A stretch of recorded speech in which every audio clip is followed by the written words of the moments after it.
6장 12절에 보면 여호와의 사자가 기드온에게 나타나 이르되 큰 용사여 여호와께서 너와 함께 계시도다 이렇게 말씀하고 있는데 이게 한글 성경에는 큰 용사여가 먼저 나오고 여호와께서 너와 함께 계시도다가 뒤에 나옵니다만 히브리 성경을 보면 여호와께서 너와 함께 계시도다 큰 용사여 하고 어순조차가 다릅니다.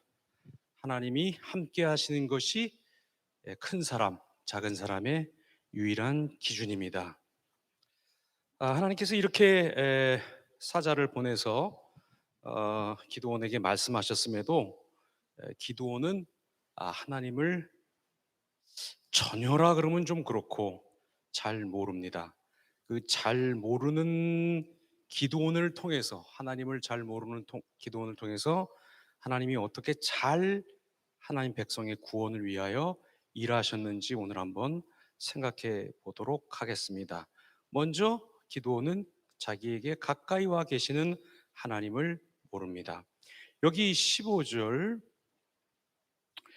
그러나 기드온이 그에게 대답하되 오 주여 내가 무엇으로 이스라엘을 구원하리까 보소서 나의 집은 므낫세 중에 극히 약하고 나는 내 아버지 집에서 가장 작은 자니이다.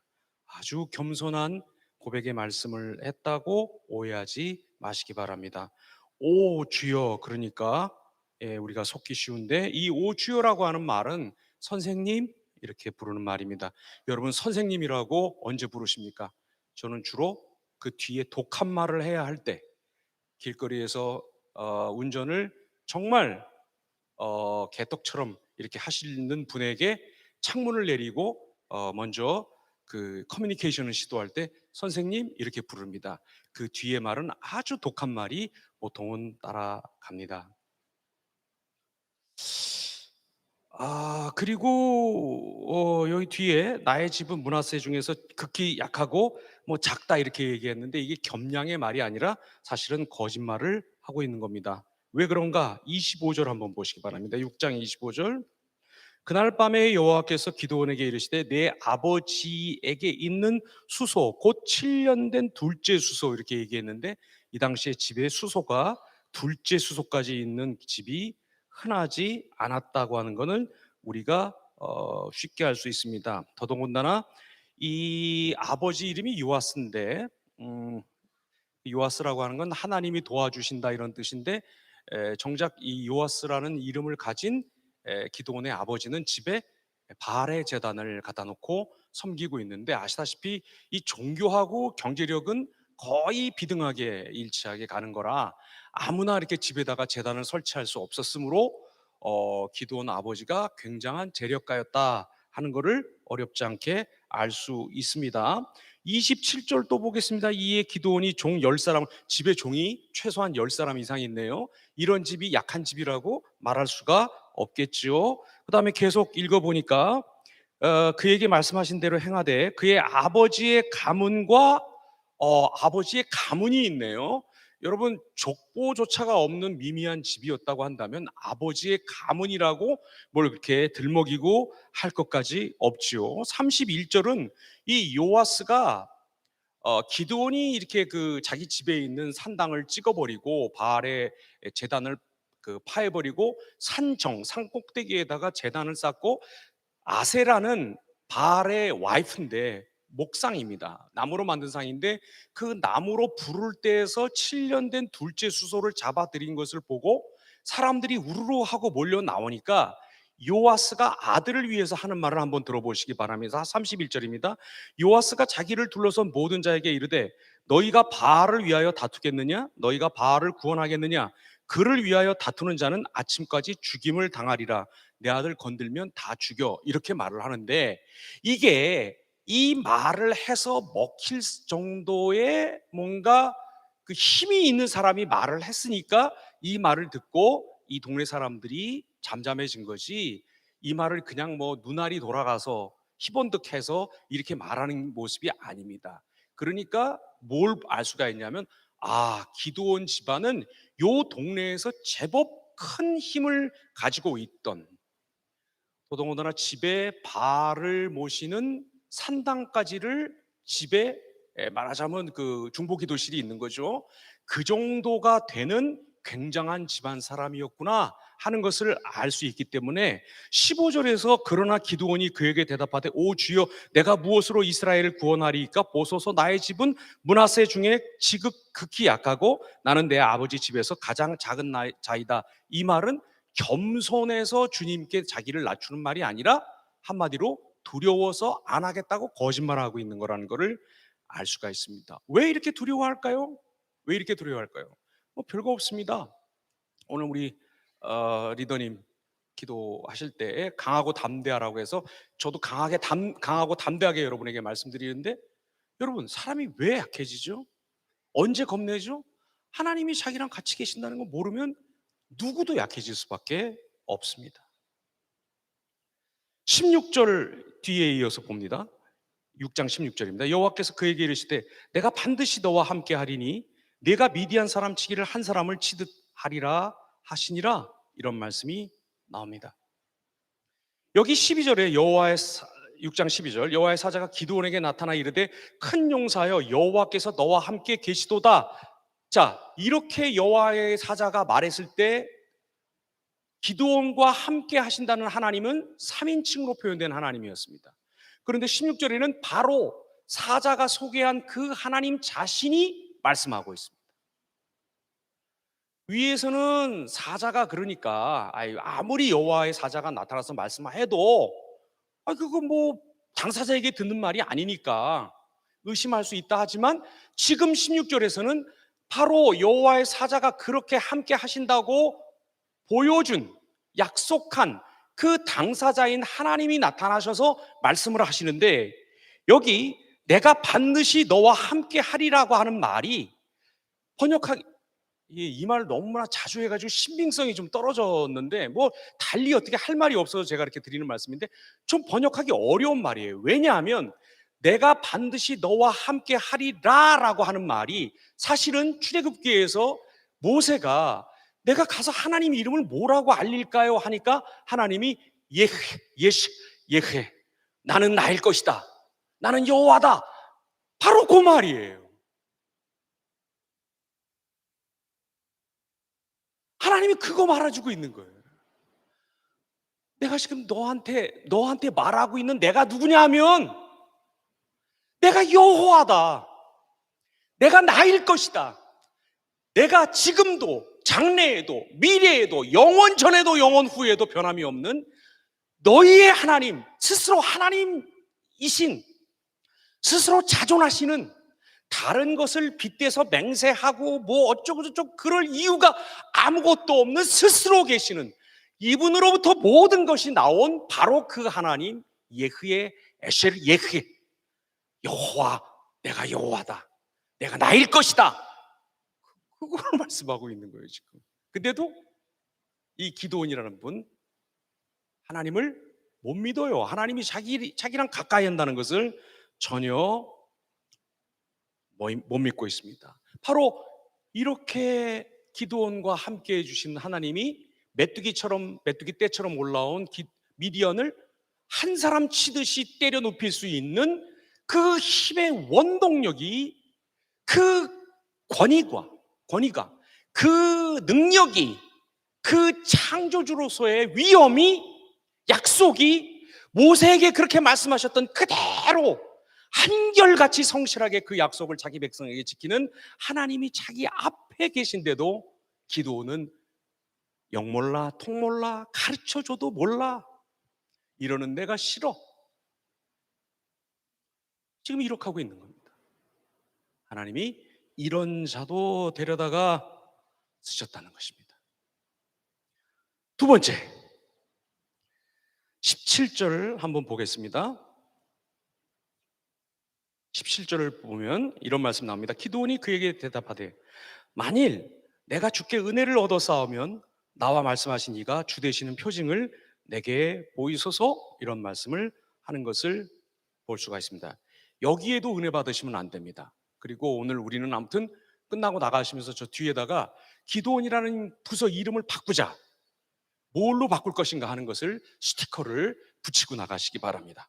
김성웅 뭐 이런 걸로 바꾸자, 아주 좋은 아이디어라고 저는 생각합니다. 17절에 은혜 받으시면 안 되는 이유가 뭐냐 하면, 언뜻 보면 기도원이 하나님을 믿고 싶기는 한데, 마치 그 아들을 데리고 주님 앞에 나온 자가 아이를 고쳐달라고 하는데, 아이가 더 예수님께 나오기 전보다도 더 흉악한 형편이 나쁜 모습으로 막 거품을 불고 땅에 쓰러지고 하니까, 주여 내가 믿사오니 나의 믿음 없음을 도우소서. 말도 안 되는 말이잖아요 사실.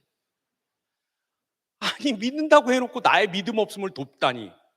근데 어쨌거나 아무튼 지금 기도원도 하나님을 믿긴 믿는데 약하니까, 이게 좀 오락가락하고 도무지 믿기지가 않으니까 하나님한테, 하나님 정말 그렇게 말씀하시는 분이 하나님이 맞는다면 하나님이 하나님이신 것을 내게 알게 해 주십시오 하는 아주 경건한 말로, 신자는 이렇게 살아야 된다, 뭐 이런 말로 받아들이기가 쉬운데, 여기에도 속으시면 안 됩니다.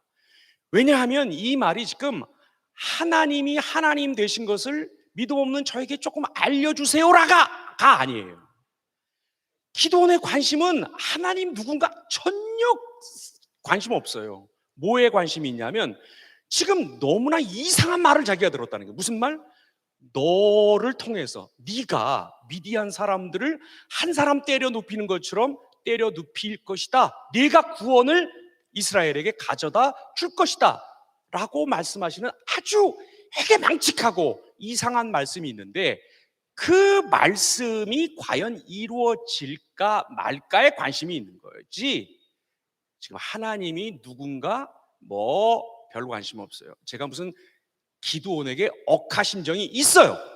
있지만 제가 그냥 근거 없이 괜히 그러는 건 아니에요. 왜냐하면 여러분 22절을 보십시오. 6장 22절의 말씀입니다.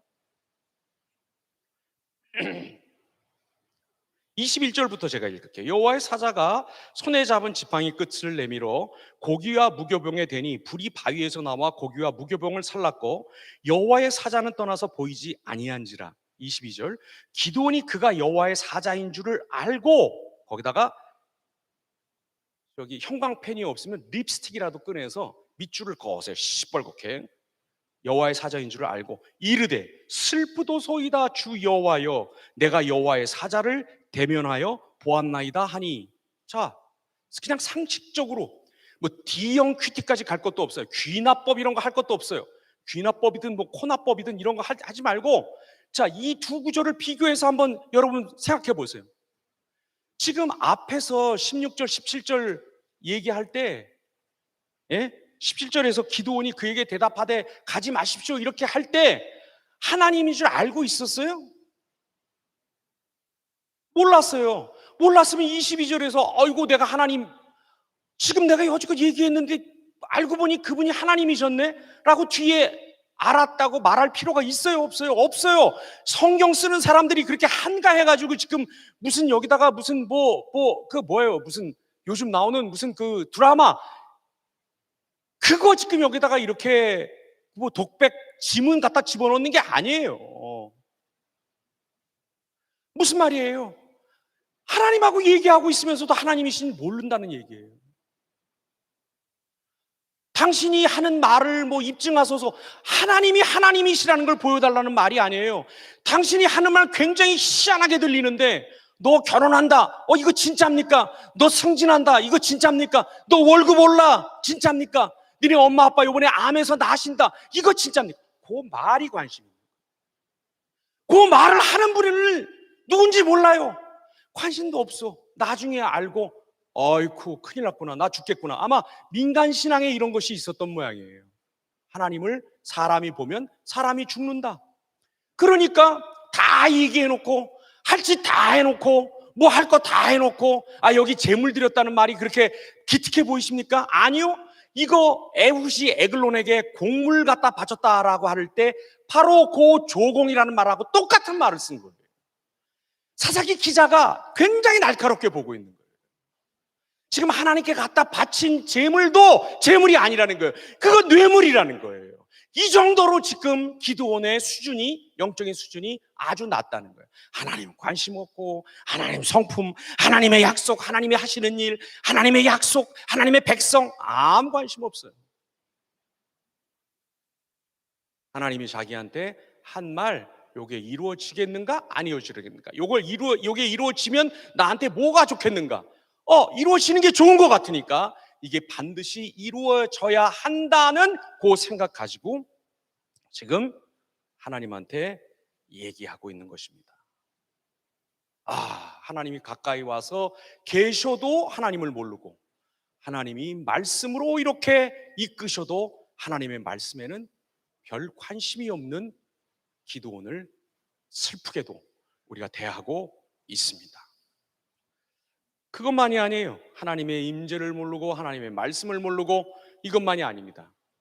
기드온은 용기도 없었습니다. 근데 참 하나님이 참 대단하신 분인 게, 나 같으면 사람의 속마음에 이런 것이 들어차 있으면 뭐 재물이든 뭐 뇌물이든 무슨 곡물이든 난 안 받아요. 안 받고 그 자리에서 아주 그냥 정말 끝장을 낼 거예요. 너 일로 와봐. 어금니 꽉 물어봐. 너 내가 누구야? 너 내가 누군데 지금 이렇게 하고 있어? 너 말 다 해놓고, 뭐 재물 네 드리고 싶은 거 다 해놓고, 가라 오라 말라 여기 있어라 이런 거 다 해놓고, 나중에 가서 어이구 내가 하나님을 보았네? 죽겠네? 안 죽을 수 있는 방법 없을까? 너 왜 이래? 똑바로 해 라고 말할 거예요. 아니 반드시 그 본심을 털어낸 후에야 뭘 시켜도 시키고 뭘 해줘도 해줄 것 같아요. 그런데 하나님 그렇게 일하지 않으세요.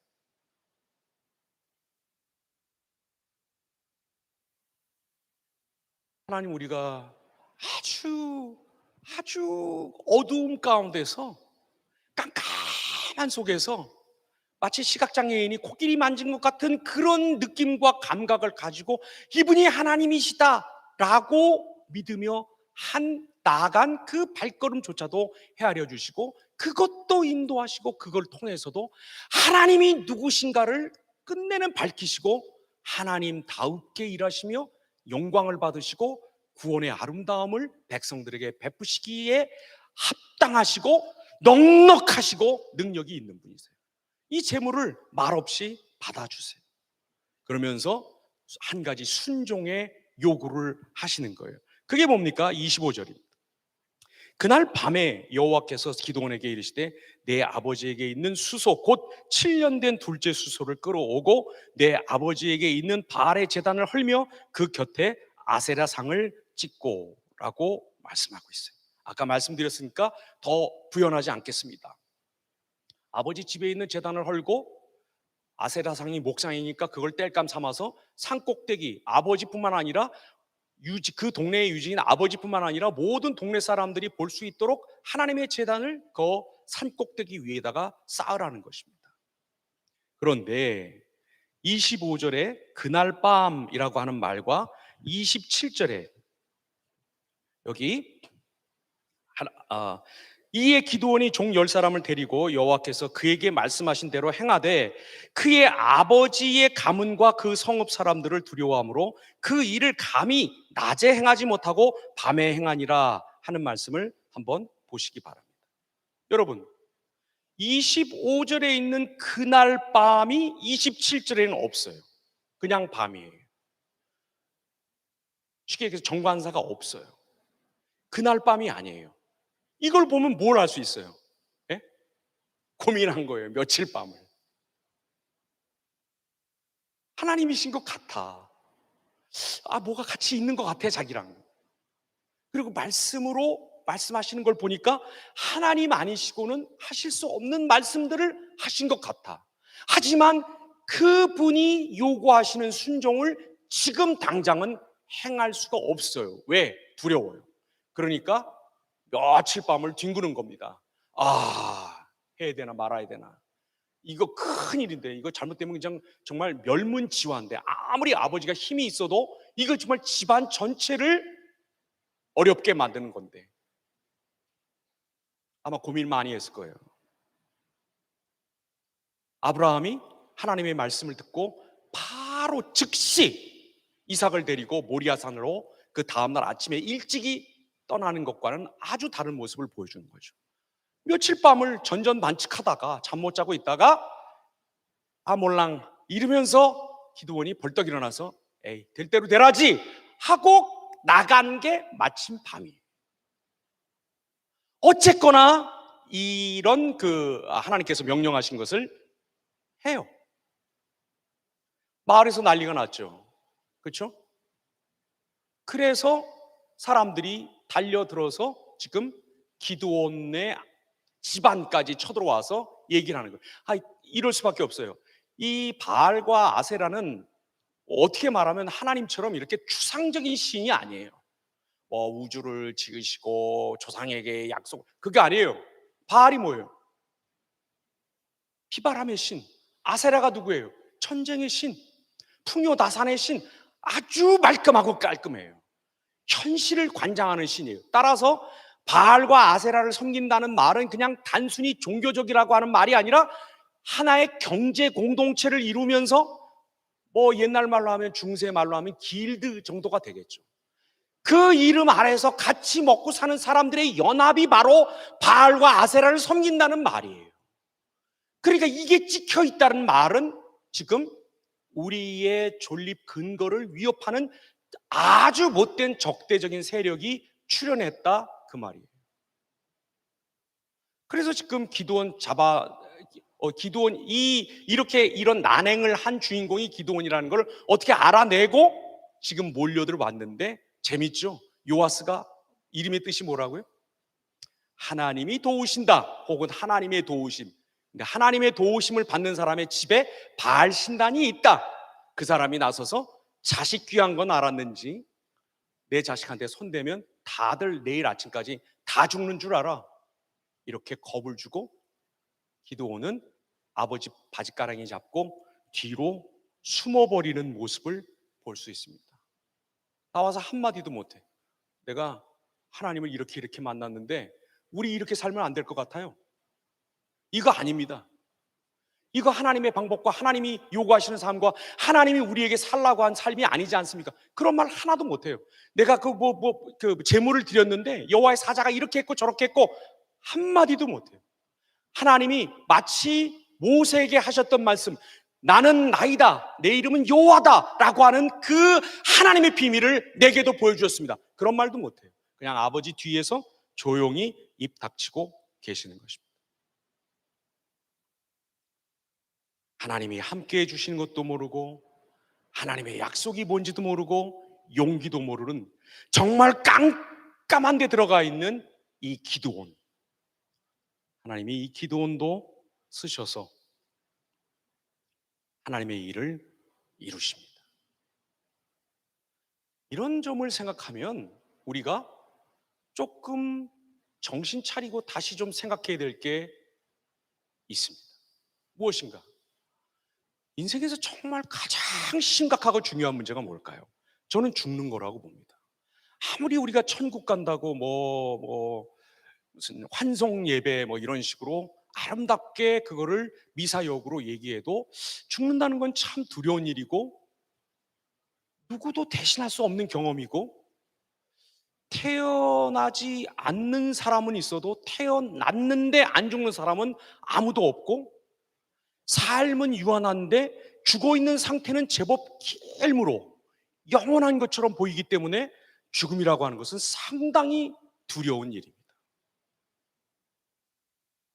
아무리 부활하신 주님이 어쩌고저쩌고 해도 지금 여기 앉아 계신 분들에게 그러면 전 재산을 저한테 다 양도하시고 그 다음에 양도세도 여러분 알아서 다 내신 후에 좀 캐시 같은 것만 이렇게 추려서 저한테 주시고 떠나시라고 그렇게 하면 아마 정말 포털 사이트에 올라갈 겁니다. 제 사진 찍어가지고 모자이크 처리해서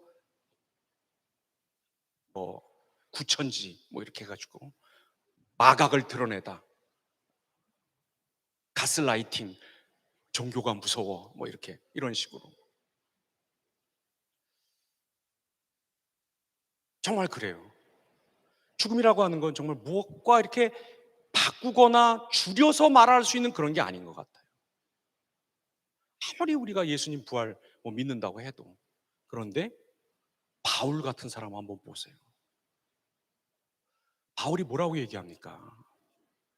빌보 교회 향해서 자기의 심정을 얘기하면서 내가 이 두 사이에 끼어 있는데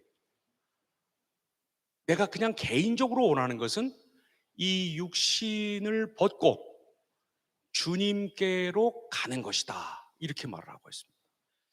죽음이 두려운 이유가 죽고 난 뒤에 무슨 일이 벌어지는가를 모르기 때문에 죽음이 두려운 것인데, 바울은 죽음이 잊혀지고 껌껌하고 축축한 아무런 활동도 없는 어떤 무슨 이렇게 평평하지만 이렇게 뭐 밑에 뭐가 이렇게 안개 같은 것이 깔려 있는 어떤 계곡으로 들어가서 그냥 뭐가 이렇게 꿈틀도 아니지. 그냥 모든 것이 이렇게 모션리스, 아무 움직임도 없는 조용한 어디에 이렇게 잊혀져 들어가는 것이라고 얘기하지 않고, 내가 죽어서 주님께로 더 가까이 가고 싶은 게 내 개인적인 소망이지만 교회를 생각해서 그럴 수가 없노라 하는 말씀을 하고 있는 것을 알 수가 있습니다.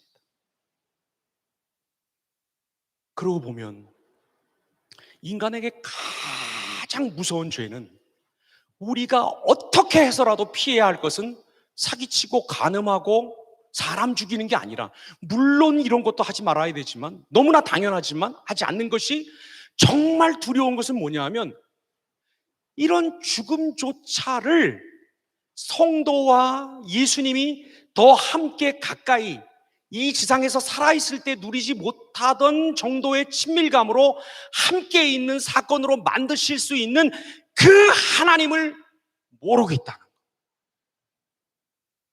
이 무지만큼 하나님의 임재와 하나님의 말씀과 하나님이 우리에게 주셔서 살아가게 하시려고 하는 그 뜻에, 그런 삶의 모습에 무지한 게 얼마나 무섭고 어마어마한 죄인가 하는 것을, 얼마나 우리에게 슬픈 일이라고 하는 것을 우리가 한번 좀 알아야 할 것 같습니다.